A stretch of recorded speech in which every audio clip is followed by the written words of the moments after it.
Bonjour. En cette période de Noël, nous nous trouvons à Saumane, dans le Vaucluse.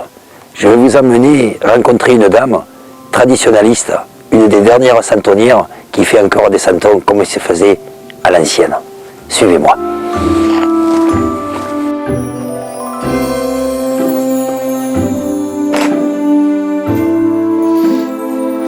Bonjour Magali. Bonjour Lucas, ça va bien? Ça va.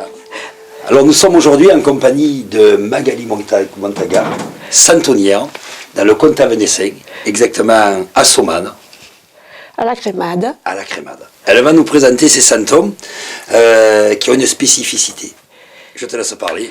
Alors moi je fais les santons comme ils se faisaient il y a 2 siècles, c'est-à-dire ils sont dans la pure tradition en argile, séchés au soleil, donc en terre crue, je ne fais pas cuire, et ils sont peints à la gouache. Comme il y a 2 siècles, je n'emploie pas l'acrylique, rien, c'est l'argile de ma propriété et les pigments de la région. Comment ça naît un petit santon? Un petit santon, comment ça naît? Il faut avoir envie de créer d'abord, et puis il est là-dedans.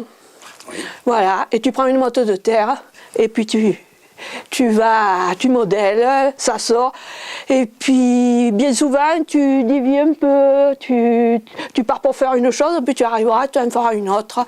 La créativité, c'est l'esprit, voilà. Alors le moule, le premier sujet est fait à la main, et quand j'ai ce sujet-là, eh bien, je fais mon moule. C'est-à-dire que mon moule, c'est chacun a sa technique là. Je vais mettre mon santon dans une boîte qui a la forme du moule. Mais avant, je lui mets un fil tout autour. Je prends un long fil, je le prends par le centre, je l'enfouis tout au long du personnage. Et quand il sera au milieu de la boîte, le fil va partir à la base de la boîte et va remonter le long de la boîte. Et quand tout ça est bien calé, je verse mon plâtre. Et quand mon plâtre il est ni dur ni mou, je tire mon fil et c'est ce qui coupe mon moule en 2. Voilà. Alors je fais un petit boudin d'argile. Ça c'est quand on a le moule, tout paraît facile. Je rabats ce côté, je presse. La presse, c'est tout le poids du corps. Je fais aller l'argile soit d'un côté, soit de l'autre, jusqu'à ce que les 2 parties soient bien jointées et les repères bien en face. Le surplus sort par le socle que je bourre avec mon pouce. Il n'y en a pas assez, on en rajoute. Et je lisse avec une plaque de verre. Voilà. Et je mets la marque de la maison, voilà, et je démoule immédiatement, c'est-à-dire, voilà, donc, la bavure, le surplus de l'argile est venu dans la gorge, là, qu'on enlève grossièrement, et je sors le santon, et je vais le mettre sécher au soleil. Et quand il sera sec, qu'il aura resté de 8 à 10 jours au soleil, il faudra les barber, c'est-à-dire qu'il faudra enlever la bavure que le moule a laissée tout autour, avec un canif, pour le rendre propre et net comme celui-là. Et après, il faudra le peindre. Et la peinture, ce sera de 15 à 25 fois dans les mains avant qu'il soit terminé. Alors Magali, chaque santonnier a sa façon de travailler, puis selon la région, ne fabrique pas toujours les mêmes santons. Ici, on est en plein comtat venessin. Qu'est-ce que tu fais, toi, par rapport à d'autres que les autres santonniers ne font pas? Il y a le diable. Ça, c'est mon père qui a créé le diable. Pourquoi le diable? Parce que il y était avant le bon Dieu et que Dieu est venu sur la terre pour chasser le mal. Et à côté, il y a le bohémien. C'est un petit peu pour réhabiliter le bohémien, parce que le bohémien, tu sais, quand il va voir l'enfant, il va devenir bon et honnête, il ne volera plus. Il y a aussi Le marchand de cordes, ça c'est un personnage que mon père a fait, qui a vécu, mon père a connu. Et il avait eu la particularité de vendre, il vendait de la corde sur les marchés. Et quand il demandait 20 mètres de corde, tu arrivais à la maison, tu étais roulé. Après, il y a le joueur de flûte aussi. Le joueur de flûte, c'est un personnage qui a vécu, sa photo et sa flûte sont au musée de Carpentras. Moi, mon père a créé plein de personnages comme ça. Le santonnier, parce qu'il avait fait tout plein d'amis qu'il connaissait, il ne s'était pas fait lui. Alors moi j'ai fait le santonnier, ça je crois qu'il n'y en a pas beaucoup qui le font. Il ressemble réellement à ton père. Voilà. Il y a aussi le bossu colporteur, qui est un personnage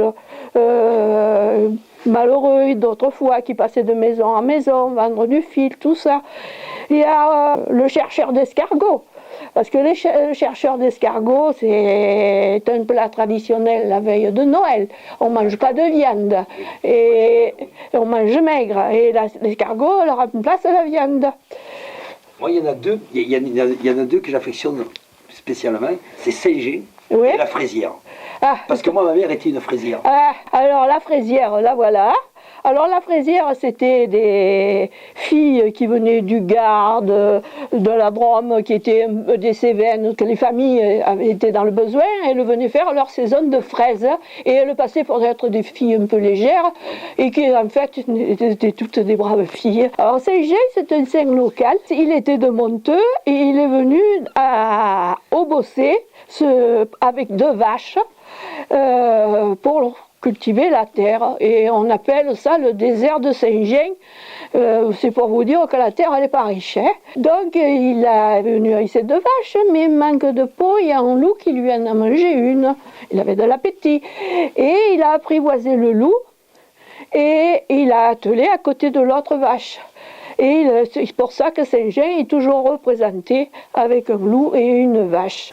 Alors moi, je voudrais que tu me parles déjà comment on devient santonnier, et puis de quelqu'un que j'ai bien connu, qui est ton papa. Oui. Alors mon papa il est devenu santonnier parce que un peu par amour, d'abord de l'amour du santon, et puis par obligation parce que quand il est venu habiter ici, il était paysan et il avait toujours fait des santons par passion, mais le métier de paysan nourrissait plus son homme et il est devenu santonnier où il fallait partir ou faire autre chose. Alors il a fait des santons et petit à petit, c'est devenu ce que c'est maintenant. Et moi, quand je suis née, tu vois, j'ai tombé dans le bac d'argile. Oui. Ma mère a manqué son coup. Ouais. Et j'ai commencé quand j'avais 8 ans. J'ai commencé, quand tu es petit, tu as de la pâte à modeler, quand tu habites en ville, à l'école, tout ça. Moi, j'avais de l'argile, ouais. Et voilà comment je suis devenue santonnier aussi. Et que tu me parles aussi, on va dire, parce qu'ici, c'est quand même le berceau, en fait, c'est pas le berceau, c'est pas très loin, Châteauneuf-de-Gadagne, oui. Des faits libres. Oui. Et ici, je me souviens, moi, quand j'étais petit, mes parents me menaient, il y avait des grandes fêtes, oui. Folkloriques. Alors, ces grandes fêtes, mon père les a faites en 1947, et c'était pour mes 1 an, et mon père, il avait une âme de fait libre, de mainteneur de tradition de Provence, et pour mon anniversaire, il a fait cette fête, qui était, bon, les premières n'étaient pas très grandes, et puis après, ça a rassemblé de 15 à 20 000 personnes et de 500 à 600 costumés. Ouais. Et c'était une journée formidable. Tout le monde y mettait du sien. C'était entièrement gratuit, rien ne se monnayait. Chacun mettait sa part et on arrivait à faire une journée formidable. Et ça s'est fait pendant 27 ans. Voilà. Alors les Philippe, bien sûr, étaient conviés à cette fête. Et moi, je me souviens que le dimanche soir, ça finissait par une grande farandole géante où il y avait des dizaines de tambourinaires qui jouaient. C'était le concours entre les tambourinaires et les farandoleurs. Et à qui gagnerait? Et en général, c'était les farandoleurs qui gagnaient parce qu'eux, ils sont relayés, mais les tambourinaires, à force de souffler dans le galoubet, ils perdaient, ils n'en pouvaient plus. Voilà. Comment tu procèdes pour vendre tes santons et comment tu les commercialises? Parce que c'est pas évident. Ici, on est un peu à la montagne et c'est un peu perdu. Et mon santon, tu sais qu'il est que dans mon atelier. Tu ne le trouveras nulle part ailleurs. Voilà. Et ça, depuis très longtemps. Et le santon n'est pas dans les commerces. Voilà. Alors, si vous voulez des santons dans la crémade, venez par ici, à la veille de Noël. Et ici, à Somane, vous trouverez des santons faits traditionnellement, séchés au soleil, et à des prix très bas. Donc moi, ça m'a fait très plaisir parce que moi, je viens ici depuis l'âge que j'ai 5 ans, quoi. Oh oui, à peu près. Il n'y a pas un contadin qui n'est pas un santon de la crémade. Venez les voir, je vous y invite, ça vaut le détour. Voilà, ben merci. Ouais.